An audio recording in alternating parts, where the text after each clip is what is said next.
Phone call తో మీ బంగారాన్ని విడిపించి ప్రెజెంట్ మార్కెట్ రేట్ కే కొని బ్యాలెన్స్ అమౌంట్ ని క్యాష్ గా లేకపోతే సమానమైన బంగారాన్ని మీకిస్తుంది అక్షయ gold hub.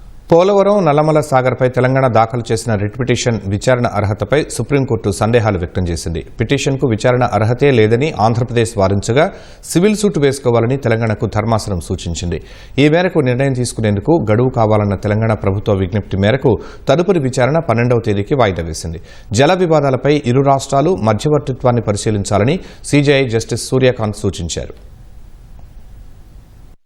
Polavaram Nallamala Sagar project DPR తయారీకి ఆంధ్రప్రదేశ్ ప్రభుత్వం టెండర్లు పిలవడాన్ని సవాల్ చేస్తూ తెలంగాణ వేసిన రిట్ పిటిషన్పై CJI justice Suryakant, justice Joymalya బాగ్చీలతో కూడిన ధర్మాసనం విచారణ జరిపింది. తెలంగాణ తరపున సీనియర్ న్యాయవాది అభిషేక్ సింఘ్వి వాదిస్తూ ఉమ్మడి ఆంధ్రప్రదేశ్కు గోదావరి ట్రైబ్యునల్ జరిపిన నీటి కేటాయింపులో రాష్ట్ర విభజన తరువాత తెలంగాణకు 968, ఏపీకి 484.5 టీఎంసీల వాటా దక్కుతుందన్నారు. 484.5 టీఎంసీలకు మించి వరద జలాల పేరుతో మరో 200 టీఎంసీలను అదనంగా తరలించే యత్నాల్ని ఏపీ మొదలుపెట్టిందని వివరించారు.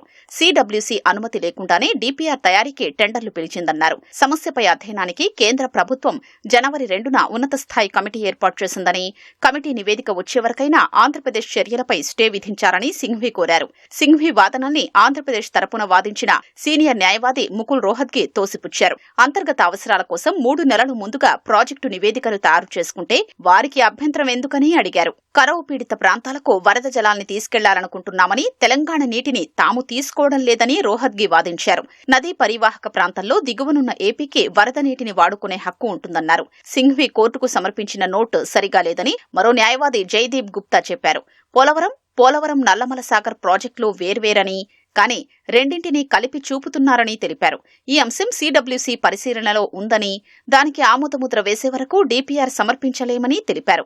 ఏపీ దరఖాస్తును సిడబ్ల్యూసీ తిరస్కరించిందని తెలంగాణ అడ్వకేట్ జనరల్ సుదర్శన్ రెడ్డి చెప్పగా అది అవాస్తవమని జయదీప్ గుప్తా వాదించారు. ఈ దశలో జోక్యం చేసుకున్న సీజేఐ అంతర్రాష్ట్ర జల వివాదానికి సంబంధించిన కేసులో తెలంగాణ సర్కార్ ఆర్టికల్ 32 కింద రిట్ పిటిషన్ దాఖలు చేయడాన్ని ప్రశ్నించారు.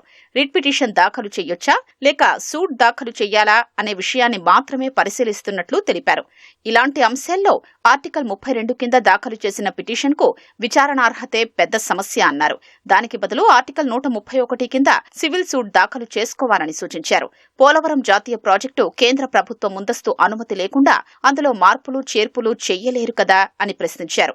ఇరు రాష్ట్రాల మధ్య సమస్యల పరిష్కారానికి కేంద్ర ప్రభుత్వం ఏర్పాటు చేసిన కమిటీ ముందుకెళ్లి మీ సమస్య చెప్పుకోవాలని తెలంగాణకు సీజేఐ సూచించారు.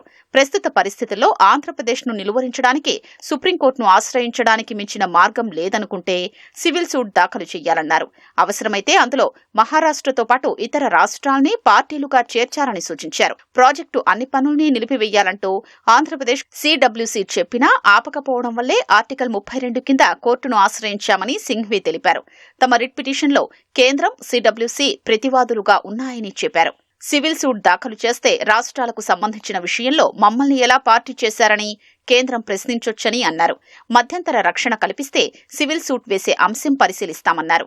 కేంద్రం వేసిన కమిటీ నిర్ణయాలు, సిఫార్సులు, అనుమతుల కోసం ఎదురు చూడకుండానే ఏపీ ముందుకెళ్లి ప్రజాధనాన్ని వృధా చేసుకుంటే ఎవరేం చేయగలరు అని జస్టిస్ సూర్యకాంత్ అన్నారు. ఈ విషయంలో అత్యవసరతను దృష్టిలో ఉంచుకుని కమిటీ జోక్యం చేసుకోవచ్చన్నారు. ఈ విషయంలో సూట్ దాఖలు చేయడమే సరైందని ధర్మాసనం భావిస్తున్నట్లయితే ఎలాంటి అభిప్రాయాలు వ్యక్తం చేయకుండా కేసు విచారణను వచ్చే వారానికి వాయిదా వేయాలని సింఘ్వి కోరారు.